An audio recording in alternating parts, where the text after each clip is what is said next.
আসসালামু আলাইকুম রহমতুল্লাহি ওবরাকাতু। ইমাম, যার অর্থ নেতা, আর খতিব, যিনি কথা বলেন, বক্তৃতা দেন অথবা মানুষকে পথে দেখান, এই দুই পদবীধারী যারা সমাজের অত্যন্ত গুরুত্বপূর্ণ মানুষ, রাষ্ট্রের অত্যন্ত গুরুত্বপূর্ণ মানুষ, তাদের করণীয় কি, বর্জনীয় কি বা তাদের অধিকার, নানা বিষয় নিয়ে কথা বলবার প্রাসঙ্গিকতা রয়েছে। আর সে বিষয়কে সামনে রেখেই আকিজ পাইপ নিবেদিত জীবন বিধান অনুষ্ঠানে আজ এ বিষয় নিয়ে কথা বলতে চাই। আর আপনাদের প্রত্যেককেই স্বাগত জানাচ্ছি। আমি খালিদ সাইফুল্লাহ বকশী, আর আমাদের সাথে আছেন এদেশের প্রথিতযশা আলেম দ্বীন, ইসলামিক স্কলার, উত্তরবাড্ডা কামিল মাদ্রাসার সম্মানিত অধ্যক্ষ ডক্টর আনোয়ার হোসেন মোল্লা আছেন আমাদের সাথে। স্বাগত আপনাকে। আসসালামু আলাইকুম। ওয়ালাইকুম আসসালাম রহমতুল্লাহ। শেখ, কেমন আছেন? জি আলহামদুলিল্লাহ, ভালো আছেন আপনি? আলহামদুলিল্লাহ। আমি যদি ভুল না করি, বাংলাদেশে প্রায় 3 লক্ষ মসজিদ এবং বছরে 52 বার অন্তত 6 কোটি মানুষ মসজিদে জুমার দিনে হলেও যান, এবং তাদের জন্য খুতবা দেয়া হয় বা বক্তৃতা দেওয়া হয় বা তাদের ট্রেনিং দেওয়া হয় বছরে অন্তত 52 বার, যদি ঈদকেও ধরি তাহলে 54 বার, জাতিরকে পথ দেখাবার জন্যে এবং সমাজ সংস্কার এবং তথা মানুষের আত্ম উন্নয়ন সহ বহুমুখী উন্নয়নে দারুণভাবে রোল প্লে করে থাকে এই ইমাম বা খতিব। আমি মোটা দাগে আপনার মতো করে একটু জানতে চাই যে তাদের করণীয় কি, মসজিদে দৃষ্টিভঙ্গি তাদের কি থাকা উচিত? ধন্যবাদ। আলহামদুলিল্লাহ, ওয়াসসালাতু ওয়াসসালামু আলা রাসূলিল্লাহ ওয়া আলা আলিহি ওয়া সাহবিহি আজমাইন, আম্মা বাদ। প্রথমে সেটা হলো ইমামের পরিধি কতটুকু, তার মানে পজিশন কতটুকু, কি এই বিষয়টা ইমামদেরকে জানতে হবে। আমাদের সমাজে যেটা আমরা জানি না, ইমাম অর্থ হলো নেতা। রাসূলুল্লাহ সাল্লাল্লাহু আলাইহি ওয়াসাল্লাম গোটা সমাজের নেতা ছিলেন। সেই নেতার নেতৃত্বের একটা পার্ট হলো তিনি মসজিদেও ইমামতি করবেন। খোলাফায়ে রাশিদিন রাষ্ট্রের নেতা ছিলেন, সমাজের নেতা ছিলেন, তারই একটা পার্ট হিসেবে তারা মসজিদেও খুতবা দিয়েছেন, মসজিদেও ইমামতি করেছেন। আর আমাদের সমাজে আমরা যেটা করেছি সেটা হলো ইমামদেরকে এবং খতিবদেরকে সমাজের এবং রাষ্ট্রের অন্যান্য কার্যক্রম থেকে সম্পূর্ণ বিমুক্ত রেখে একেবারেই তাদেরকে সেপারেট করে দিয়ে শুধু মসজিদে 5 ওয়াক্ত নামাজ পড়ানো আর জুমার দিনে জুমার নামাজ আদায় করা, জুমার আগে একটু বয়ান শোনানো এবং আরবিতে একটা খুতবা দেয়া, এই কাজটুকুর মধ্যে ইমামকে সীমাবদ্ধ করে ফেলেছে। মাঝে মাঝে বলা হয় কমিটির পক্ষ থেকে যে হুজুর আসলে দুনিয়া বা পৃথিবীর এত কথা বলবেন না, একটু পরকালের কথা বলবেন, এবং কোনো কোনো মসজিদে কিন্তু এভাবে লেখাও থাকে যে মসজিদে দুনিয়াবি কথা বলা নিষিদ্ধ।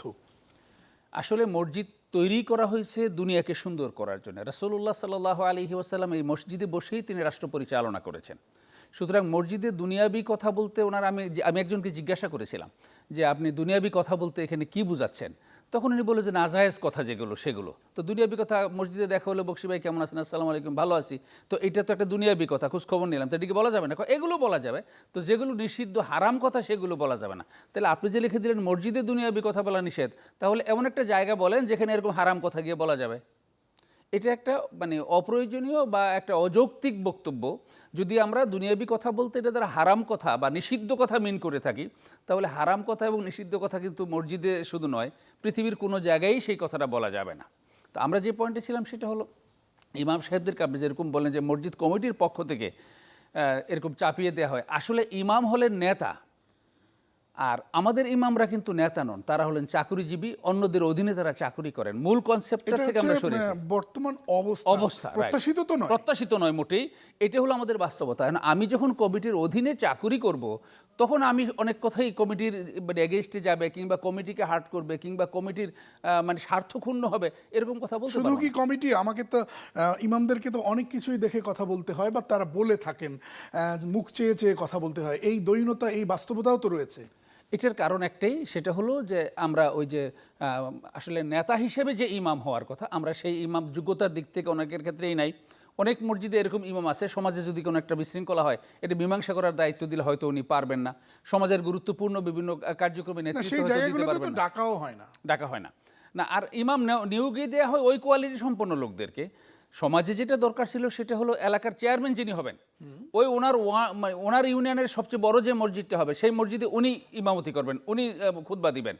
ওয়ার্ডের যিনি মেম্বার হবেন ওই মেম্বার সাহেব ওই ওয়ার্ডের যিনি যে বড় মসজিদ যেটা সেটার খুতবা দিবেন, উপজেলার যিনি চেয়ারম্যান হবেন উপজেলার সবচেয়ে বড় মসজিদ যেটা হবে সেই মসজিদে উনি খুতবা এটাই ছিল দিবেন। প্রত্যাশিত। এইটা ছিল প্রত্যাশিত এবং ইসলামের স্পিরিটটা এইটাই ছিল। কিন্তু সেইখান থেকে এনে আমরা ইমামদেরকে অনেকটাই ছাপোষা কর্মচারীর মতো করে ফেলেছি। আমরা ওই ওনারা চাকরি করেন, মাস গেলে বেতন নেন, এই পর্যায়ে।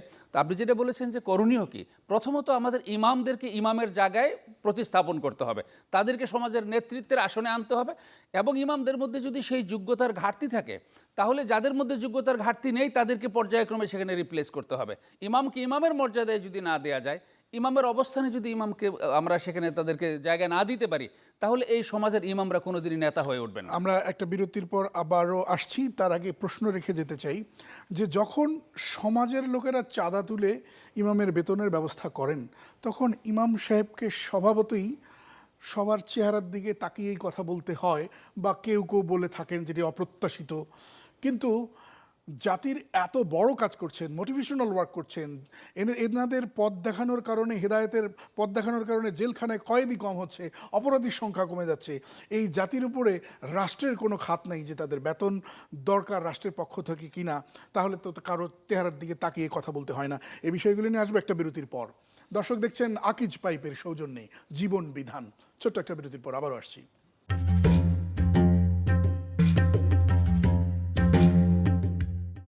স্বাগত আরেকবার, দেখছেন আকিজ পাইপের সৌজন্যে জীবন বিধান। আজ আমরা কথা বলছি ইমাম খতিবের অধিকার ও করণীয়। সাথে আছেন ডক্টর আনোয়ার হোসেন মোল্লা। জি, আপনি যে প্রশ্নটা রেখে গিয়েছিলেন, আসলে বাস্তবতা যেটা সেটা হলো মুসলিম যে রাষ্ট্রগুলো থাকবে, ইসলাম মুসলিম রাষ্ট্রের যে সরকার থাকবে, প্রত্যেকটা সরকারের কর্তব্য হবে যেখানে যেখানে মসজিদের প্রয়োজন সেখানে মসজিদ বানাবে, এবং মসজিদের আনুষঙ্গিক দায়িত্ব পালনের জন্য যেই লোকগুলো লাগবে সেগুলো সরকারিভাবেই নিয়োগ প্রদান করা হবে। তাদের বেতন ভাতা সুযোগ সুবিধা অন্যান্য বিষয়গুলো সরকারের পক্ষ থেকেই দেওয়া হবে। ইন এডিশন অন্যান্য কর্মকর্তা কর্মচারী আর ইমাম খতিবদের মধ্যে পার্থক্যটা হলো, ইমাম খতিবরা সম্পূর্ণ ফ্রি থাকবেন। সরকারেরও যদি কোনো ত্রুটি বিচ্যুতি তাদের নজরে পড়ে, মসজিদে ওনারা আলোচনার মাধ্যমে সেগুলো তুলে ধরবেন। অথচ কোনো রকম স্যালারি বা বেতন রাষ্ট্রের পক্ষ থেকে দেয়া তো দূরের কথা, জনগণ দেয় টাকা, কিন্তু রাষ্ট্রের ভুল ত্রুটি ধরা তো দূরের কথা। এমন একটা অবস্থা তৈরি হয়েছিল যে ইমামরা শুধু বিশেষ কোনো ব্যক্তি বা গোষ্ঠীর গুণকীর্তন তো করতেই হবে, তাদের কোনো সমালোচনা করবে না, এইরকম একটা চেপে বসা অবস্থা কিন্তু তৈরি হয়েছিল। ইসলাম কি বলে? এটা অত্যন্ত দুর্ভাগ্যজনক। মানে ইসলামের সাথে এই যে চেতনা, এটার কোনো মিল নেই। ইসলাম ইমাম এবং খতিবদেরকে তাদেরকে কিন্তু এই ফ্রিডমটা দেয়া হয়েছে, কারণ তারা হলো রাহবার, তারা হলো গাইড, সোসাইটিকে তারা গাইড করবে। এমনকি রাষ্ট্রের গুরুত্বপূর্ণ বিভিন্ন বিষয়েও যখন দেখবে যে রাষ্ট্র ভুল পথে যাচ্ছে, তারা সেখানে দিক নির্দেশনা প্রদান করবে। এই কাজটা ইমাম খতিবদের গোটা সোসাইটিকে তারা মানে দিক নির্দেশনা প্রদান করবেন। এবং বিশেষ একটা ফ্রেমে কথা বলতে হবে, বিশেষ কোনো গ্রুপের গুণ কীর্তন করতে হবে। এমনকি রাষ্ট্রের যারা কর্ণধার থাকবে, যেমন সরকারিভাবে যদি নিয়োজিত হয়, তাহলে এলাকার এসি, মানে TNO, UNO, OC, SP, DC আরও যারা থাকবে, তারা তো তাদের বড় কর্তা। তারা তাদের বড় কর্তা হলেও কিন্তু খতিবদের ক্ষেত্রে তারা ওই নিয়ন্ত্রণটা প্রতিষ্ঠা করতে পারবে না। খতিবদেরকে মানে সম্পূর্ণ ফ্রি ছেড়ে দিতে হবে, তাদের কথা বলার স্বাধীনতা দিতে হবে। এবং এই স্বাধীনতা না পাওয়ার কারণে কিন্তু আমাদের 4 ইমামই রাষ্ট্রের সাথে মানে মানে সহযোগিতারা তাদের কথা মতো কথা না বলার কারণে আমাদের যে 4টা মাযহাবের 4 ইমাম, 4 জনকেই কিন্তু জেলে যেতে হয়েছে, শুধু এই কারণে যে তাদের ফ্রিডম তারা ক্ষুণ্ণ করতে চেয়েছিল। তারা বলছেন যে না, আমাদের এই ফ্রিডম ক্ষুণ্ণ হলে আমি এই দায়িত্বের মধ্যে নেই। তারা জেল মেনে নিয়েছেন, তারপরেও তাদের কাছে আত্মসমর্পণ করেননি। কিন্তু আমাদের সমাজগুলো, আপনি যেটা বলেছেন, ভিক্ষা করে মহল্লার লোকদের থেকে টাকা উঠে ইমামের বেতন দেওয়া হয়, এটা একটা কেমন যেন করুণা। এবং ইমাম সাহেবদেরকে দায়িত্ব দেওয়া হয়, মুয়াজ্জিন সাহেবদেরকে দায়িত্ব দেওয়া হয়, তারা যেন ঘুরে ঘুরে এই টাকাগুলো কালেকশন করে। এটা তাদের মানের সাথে, তাদের শানের সাথে, তাদের পজিশনের সাথে মোটেই সঙ্গতিপূর্ণ নয়। যে সকল ইমাম, যে সমস্ত আলেমে দ্বীন বা ইসলামিক স্কলার রয়েছেন, তাদের যদি আর্থিক সচ্ছলতা থাকে, তাহলে নিজেরাই যেন বিনা বেতনে গিয়ে খতিবের দায়িত্ব পালন করেন অথবা ইমামতির দায়িত্ব পালন করেন, এমন দৃষ্টিভঙ্গিকে আপনি কিভাবে মূল্যায়ন করেন? এটা খুবই ইতিবাচক এবং এটা প্রশংসিত। যদি কোনো ইমাম, খতিব বা কোনো মানে আলেম বা জ্ঞানী ব্যক্তি যিনি ইমাম হওয়ার এবং মানে খতিব হওয়ার যোগ্যতা রাখেন, তার যদি ভিন্ন কোনো পেশা থাকে, তার যদি ব্যবসা থাকে বা অন্য কোনো তিনি কোনো মানে এরকম কোনো উদ্যোক্তা হন যে তার সংসার চলার জন্যে, তার অন্যান্য জীবন ধারণের প্রয়োজনীয় উপকরণের জন্যে মানে যা দরকার তার ব্যবস্থা তার রয়েছে, এবং সেই ক্ষেত্রে যদি তিনি বিনা পারিশ্রমিকে ইমামতি করতে চান, বিনা পারিশ্রমিকে তিনি জুমার খুতবা দিতে চান, ঈদের খুতবা দিতে চান, সেটা অনেক মানে উত্তম হবে এবং গুরুত্বপূর্ণ হবে। সেইটা অনেক দিক থেকেই বিষয়টা কিন্তু প্রশংসিত হবে। তবে আমাদের সমাজ এইভাবে এটা মেনে নেয় না সাধারণত, কারণ এরকম ইমাম যদি হয়, ইমামের উপর মানে কর্তৃত্বটা করা যায় না। করা যায় না। আপনি ঠিকই বলেছেন। যদি এই বিষয়টাকে একটু ঘুরিয়ে দেখি, যে সমাজের চেয়ারম্যান সাহেব, মেম্বার সাহেব অথবা সিটি কর্পোরেশনের মেয়র সাহেব, তার সামাজিক যোগ্যতা, আর্থিক যোগ্যতা বা তিনি মোটামুটি ভালো মানুষ হিসেবে তিনি পরিচিত, তার কি যোগ্যতাটুকুন অন্তটুকুন কনসিডারে নিয়ে আসা যেতে পারে যে তাকেও আমরা ইমাম এবং খতিবদের আসনেই দেখতে চাই? না, এটা তো সহজ হিসাব। একজন নেতা তার সমাজের নেতৃত্ব দেওয়ার জন্য তার সামাজিক গুণাবলী থাকবে, তার নেতৃত্বের গুণাবলী থাকবে, তার প্রশাসনিক গুণাবলী থাকবে, পাশাপাশি ধর্মীয় ও নৈতিক দিক থেকে তার মানে জামাতে ইমামতি করার মতো, জুমার মসজিদে খুতবা দেওয়ার মতো ওই কোয়ালিটিও তার মধ্যে থাকতে হবে। তিনি যেন খুতবা দিতে পারেন, তিনি যেন নামাজ পড়াতে গেলে সহি শুদ্ধভাবে নামাজ পড়তে পারেন। এই জিনিসগুলো কিন্তু তার যদি সেই যোগ্যতাটা না থাকে, তাহলে আমরা চেয়ারম্যানকে বললেও কিন্তু চেয়ারম্যান পারবেন না।